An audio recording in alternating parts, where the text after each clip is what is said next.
చేసుకుంటున్నారు. ఇప్పటికీ ఈ డప్పుకు ఎటువంటి రాయితీ లేదు. ఇప్పటికీ నిజాయితీ ఉన్నటువంటి కళాకారులకు ఇప్పటికీ గవర్నమెంట్ నుంచి ఎటువంటి సహాయం అందదు. అందుకే ఈ సహాయం అందాలనే ఆలోచనతో మా తెలంగాణ డప్పు కళాకారుల సంఘం అనేది ఏర్పడింది.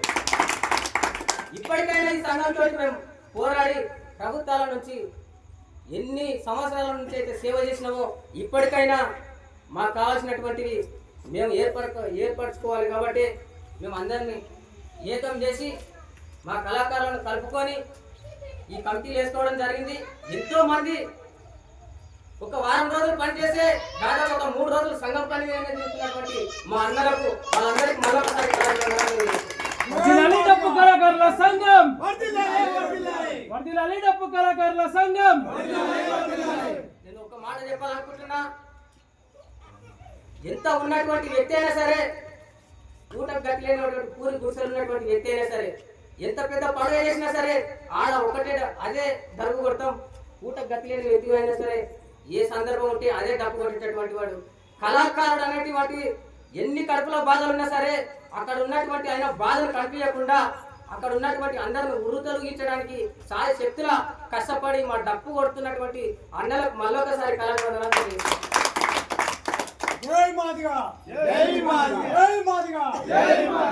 నిజంగా చెప్పాలంటే కదిలిస్తే ప్రతి కళాకారుని బాధలు చెప్పుకోలేము. కాబట్టి కళాకారులు నిజాయితీగా ఉన్నటువంటి ఎవరైనా ఉన్నారంటే మొట్టమొదటిగా నా డప్పు కళాకారులే అనిపిస్తారు. ఎందుకంటే ఇందాక చెప్పినా నేను మహనీయులు అంబేద్కర్ రాసినటువంటి ఎంత అంబానీ అయినా సరే ఒకటే ఓటు, ఊరి గుడిసెలు ఉన్నటువంటి వ్యక్తికి కూడా ఒకటే ఓటు ఎట్లనో నేను కూడా అదే స్వభావం తీసుకొని చెప్తున్నా. అక్కడ ఏదైనా పండుగ కార్యక్రమం ఉంటే అక్కడ అదే ధర్మ కొడతాం. ఊరి గుడిసెలు ఉన్నటువంటి వ్యక్తి దగ్గర పండుగ కార్యక్రమం ఉంటే అదే ధర్మ కొడతాం. అక్కడ ఒకవేళ అనివార్య కారణాల వల్ల బాధాకరమైనటువంటి విషయం జరిగితే అక్కడ అదే కొడతాం, ఇక్కడ అదే కొడతాం. నిజాయితీగా డప్పు కొట్టేటోడు మా తెలంగాణ డప్పు కళాకారులు. వర్ధిల్లాలి తెలంగాణ డప్పు కళాకారుల సంఘం, వర్ధిల్లాలి తెలంగాణ డప్పు కళాకారుల సంఘం. ఇన్ని చేసుకుంటూ మా తాతలు తండ్రులు ఇలా డప్పు కొట్టుకుంటూ గ్రామాలలో గ్రామ దేవతలకు కానీ వివిధ జాతరలలో వివిధ ప్రోగ్రాంలు కానీ ఎన్ని కుటుంబంలో ఎన్ని పనులున్నా మా సొంత ఫ్యామిలీలలో కానీ వేరే ఊరికి పోయినా అక్కడ పండుగలు ఉన్నా సరే అక్కడ వాయిదా చేసుకొని నా ఊర్లో పండుగ జరుగుతుంది కాబట్టి ఈడ పండుగ చేయాలని అక్కడ మనసు తప్పుకొని ఇక్కడ ఈ పండుగలో మనసు అక్కడ ఉన్నా సరే మనసు అంతా ఇక్కడ పెట్టుకొని ఈ పండుగను సక్సెస్ చేయాలనే ఒక కాన్సెప్ట్ తోటి అట్లా ఎంతో మంది డప్పు కళాకారులు అటువంటి పండుగలలో పాల్గొన్నటువంటి ప్రతి డప్పు కళాకారునికి మళ్ళొకసారి కళాకారులు ఇట్లా చెప్పుకుంటూ పోతే డప్పు కళాకారుని బాధలు ఎన్నో ఉన్నాయి.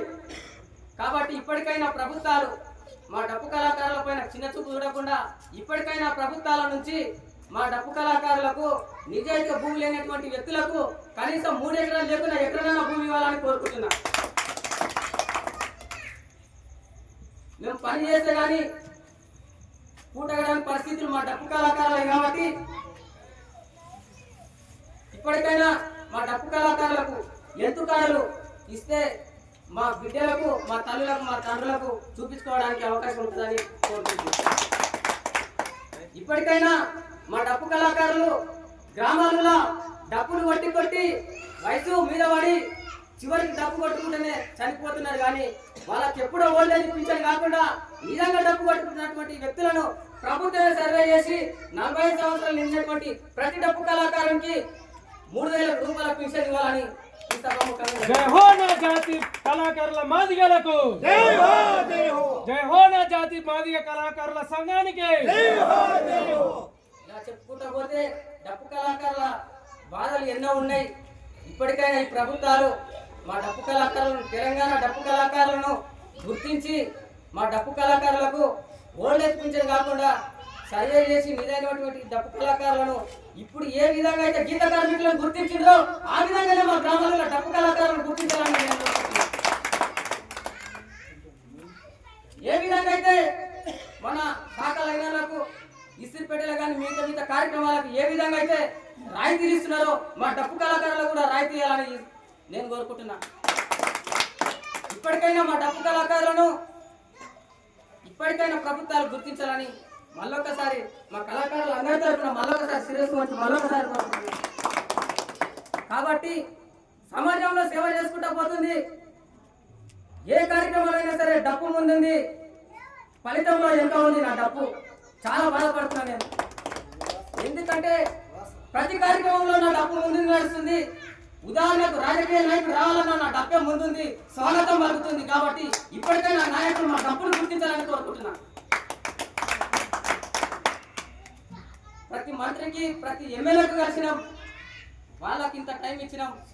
నెక్స్ట్ మా సీఎం సార్ కూడా ప్రజల పాలన అంటున్నాడు. కాబట్టి ఇప్పటికైనా మా దృష్టిని ఆకర్షించి ఈ డప్పుకు పక్క రాష్ట్రాలలో, తెలుగు రాష్ట్రాలలో, మన ఆంధ్రప్రదేశ్లో పింఛన్ ఇస్తుంది, మన తెలంగాణలో ఎందుకు ఇస్తలేడు?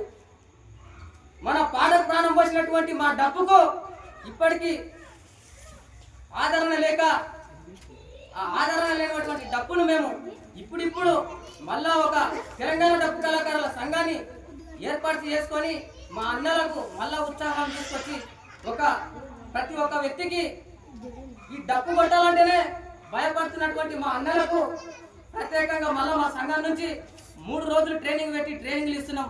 మా సొంత డప్పులతోటి అక్కడ ఉన్నటువంటి గ్రామాలలో ఉన్నటువంటి అన్నల మా డప్పు కళాకారుల సహాయ సహకారాలతోటి వాళ్ళు వారం రోజులు పని చేసి 2-3 రోజుల పని ఆ పైసలు డబ్బులు అక్కడ పెట్టి అక్కడ వస్తున్నటువంటి అన్నలకు ఫుడ్ ఏర్పాటు చేసుకొని మేము ట్రైనింగ్లు పెట్టుకుంటున్నాం.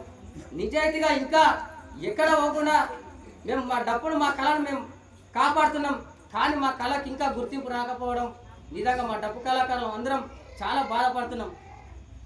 కాబట్టి ఇప్పటికీ ఏ విధంగా అయితే కుల వృత్తులకు ప్రభుత్వాల నుండి రాయితీ వచ్చిందో అదేవిధంగా మా డప్పు కళాకారులకు కూడా సాధ్యమైనంత వరకు ఎంతవరకు చేస్తారో అంతవరకు మేము దాదాపు ఒక 10 డిమాండ్స్ ఉన్నాయి. అందులో కనీసం నిజాయితీ డప్పు కళాకారునికి ఏ విధంగా ఇస్తే బాగుంటుందో ఆ విధంగా ఆల్రెడీ మీ దగ్గర అన్ని మా వినతి పత్రాలు మీకు అందినాయి. కాబట్టి ఇప్పటికైనా మా పైన చిన్న చూపు చూడకుండా మా కళాకారులను అందరినీ ఆదరించి ఆశీర్వదించి ప్రభుత్వాల నుండి ఆదరించి ఆశీర్వదిస్తే ఖచ్చితంగా ఇంతకు రెండింతలు ఉత్సాహంతో మేము ప్రతి కార్యక్రమంలో ఉత్సాహంగా పాల్గొంటామని ఈ కార్యక్రమం ద్వారా నేను తెలుసుకుంటున్నాను. డప్పు కళాకారులకు ఉదాహరణకు భూమి ఉన్నటువంటి వ్యక్తి చనిపోతే ఏదో విధంగా అందుతుంది. అదే మా గౌడన్న చెట్టు నుంచి కింద పడిపోతే ఏదో విధంగా గవర్నమెంట్ నుంచి అందుతుంది. అదే నా డప్పు పడుతున్నటువంటి వ్యక్తి ఒకవేళ మరణిస్తే ఏ విధంగా రాయితీ లేదు.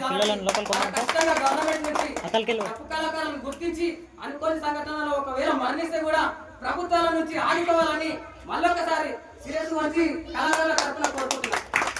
కాబట్టి ఇప్పటికైనా మా డప్పు కళాకారులను గుర్తించి ఇప్పటికైనా ఆదరిస్తారని, ఆశీర్వదిస్తారని ప్రతి ఒక్క నాయకునికి అందరి కళాకారుల తరఫున శిరస్సు వచ్చి ఈ అవకాశం ఇచ్చిన మనపల్లె యూట్యూబ్ ఛానల్ రాములన్న గారికి, అలాగే ఎంతోమంది చూస్తున్నటువంటి అన్నలకు యూట్యూబ్ ఛానల్ని లైక్ చేసి మా బాధలు కూడా పై అధికారులకు వెళ్ళేంత వరకు షేర్ చేస్తారని, మా డప్పు కళను కాపాడుతున్నటువంటి ప్రతి ఒక్క పౌరుంది కాబట్టి ఈ కళను కాపాడుకునే బాధ్యత అందరిది. కాబట్టి కళను కాపాడతారని కోరుకుంటూ ఈ అవకాశం ఇచ్చిన మనపల్లి తెలంగాణ డప్పు కళాకారుల సంఘం,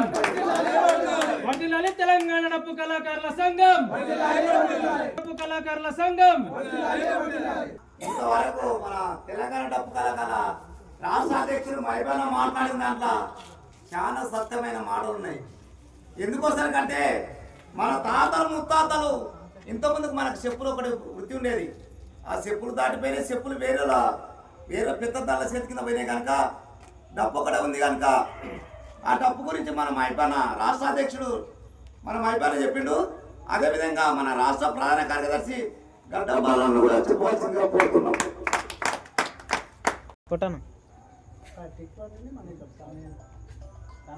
మాకు యూట్యూబ్ ఛానల్ ద్వారా పల్లె వేడుకు మన బుధారం రాములన్న మా ఊరు పల్లెకి యూట్యూబ్ ఛానల్ బుధారం రాములన్న గారికి ప్రత్యేకమైన ధన్యవాదాలు. అన్న ఈరోజు మా తెలంగాణ డప్పు కళాకారుల సంఘం గోడు వినబడాలి కాబట్టి మేము అన్నగారిని యూట్యూబ్ ఛానల్ దాకా తీసుకుపోయి పెద్ద ఎత్తున తెలంగాణ సభ్యులు అందరూ కూడా చూసే విధంగా ఈరోజు మా బుధారాం రామన్న గారు మా తెలంగాణ డప్పు కళాకారుల సంఘాన్ని యూట్యూబ్ ఛానల్ ద్వారా తెలపడానికి వచ్చిన రామన్న గారికి ఒకసారి ప్రత్యేకంగా అన్న తెలంగాణ డప్పు కళాకారుల సంఘం స్థాపించి ఇప్పటి వరకు 8 ఏళ్ళు అవుతుంది. కానీ ఇప్పటి వరకు ఎవరి దగ్గర కూడా తల ఉంచి డబ్బులు తీసుకోలేదు. మా సొంతంగా మా జేబు నుంచి వేసుకొని ఈ సంఘాన్ని నిర్మిస్తున్నాం.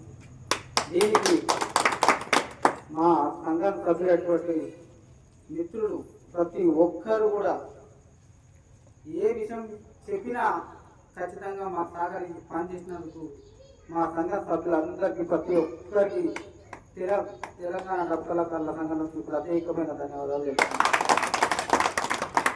అన్న ఇప్పుడు ఏదానికైనా ఆర్డర్ ఉంటుంది, కానీ గత ప్రభుత్వం 10 ఏళ్ళు చేసినా కానీ మా గోడు ఎన్నిసార్లు చెప్పినా ప్రెస్ మీట్లు ఇచ్చినాం, సీఎం దగ్గరికి పోయినాం, ఎంపీల దగ్గరికి పోయినాం, ఎమ్మెల్యేల దగ్గర పోయినాం, మినిస్టర్ల దగ్గర పోయినాం, కానీ ఎవరు కూడా మాకు యాక్సెప్ట్ చేయలేదు.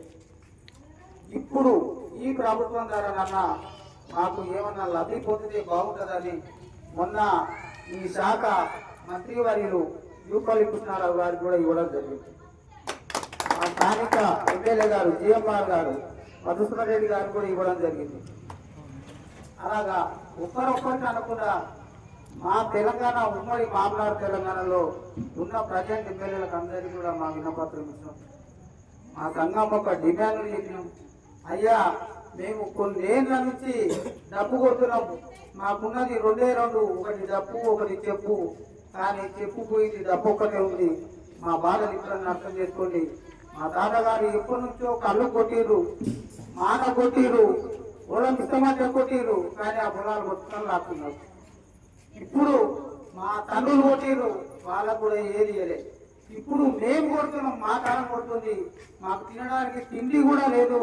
మాకు కనీసము కొట్టేదానికి కొంచెం మర్యాద విలువ ఇచ్చి కనీసం ఈరోజు ఎక్కడ పోయినా ఒక మంచి 1000 రూపాయల కూలి వేసుకుంటున్నాడు, కానీ మా డప్పు కళాకారులకు మాత్రం ఎవరు ఇవ్వట్లేదు. ఇస్తామని పిలుస్తున్నారు, కొట్టినాక 200-300 చేతులు పెట్టి పంపిస్తున్నారు. ఇది న్యాయమైన డిమాండ్ కాదని ఒకసారి ప్రభుత్వానికి మళ్ళా నేను అడుగుతున్నా. ఇది కరెక్ట్ కాదు. ప్రతి ఒక్కరు కూడా మమ్మల్ని సహకరించి మమ్మల్ని ఇంకా గుర్తింపు తేవాలని ఈ ప్రభుత్వానికి మన సీఎం సార్కు నేను ఒకసారి కళాకారుల తరఫునకి వెళ్ళి ప్రత్యేకమైన ధన్యవాదాలు చెప్తూ సార్ మాపై దయించి మాకు న్యాయమైన డిమాండ్ చేస్తారని కోరుకుంటూ ఇప్పుడు మన మందకృష్ణ మాదిగన్న 1,00,000 డప్పులు 1000 గొంతుల ప్రోగ్రాంలో భాగస్వామ్యమై మా తెలంగాణ డప్పు కళాకారుల ప్రోగ్రాం నిర్వహించడం జరుగుతుంది. దీనిలకు మా తెలంగాణ డప్పు కళాకారుల సంఘం నుంచి మందకృష్ణ గారికి 15,000 నుంచి 10,000 మంది ఇస్తామని మా అధ్యక్షులు కానీ మా పుష్టికర్త అయినటువంటి రొట్టెశేఖర్ అన్న కానీ అలాగే మా కంపెనీలో చేసి ప్రతి ఒక్కరు కూడా బజార్ రంగన్న కావచ్చు,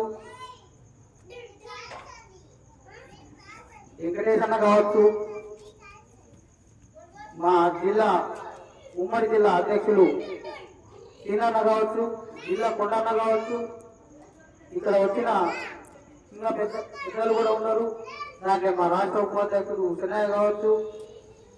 ప్రతి ఒక్కరు కూడా రేపు జరగబోయే 7వ తారీఖు ప్రోగ్రాం కోసమే నిరంతరమై పని చేస్తున్నాం. ఈసారి అన్న ఖచ్చితంగా మాకు న్యాయమైన డిమాండ్లు చేకూరుస్తారని ఒకసారి రేపు వచ్చే నెల 7వ తారీఖు నాడు జరిగే ప్రోగ్రాంకు ఏదైతే మందకృష్ణ మాదిగ ABCD అంగీకరణ పెట్టిందో దానికోసం మా సంఘం పనిచేస్తుంది. ఖచ్చితంగా ఆ యొక్క రిసీవర్ అంగీకరణ ఇస్తే కనీసం మేం కాకపోయినా మా పిల్లలన్న బతుకుతారనే ఒక ఆలోచనతోన మేము ముందరకు సాగుతున్నాం. అలాగే రేపు మన మల్లకృష్ణ మాదిగన్న జడ్చెల్ల వన్పర్తి అని కొన్ని జిల్లాలు తిరుగుతున్నాడు. ఆ రోజు కూడా మా సహకారం ఖచ్చితంగా మల్లకృష్ణ మాదిగన్నకి ఇస్తాం మా తెలంగాణ డప్పు కళాకారుల నుంచి. సంఘం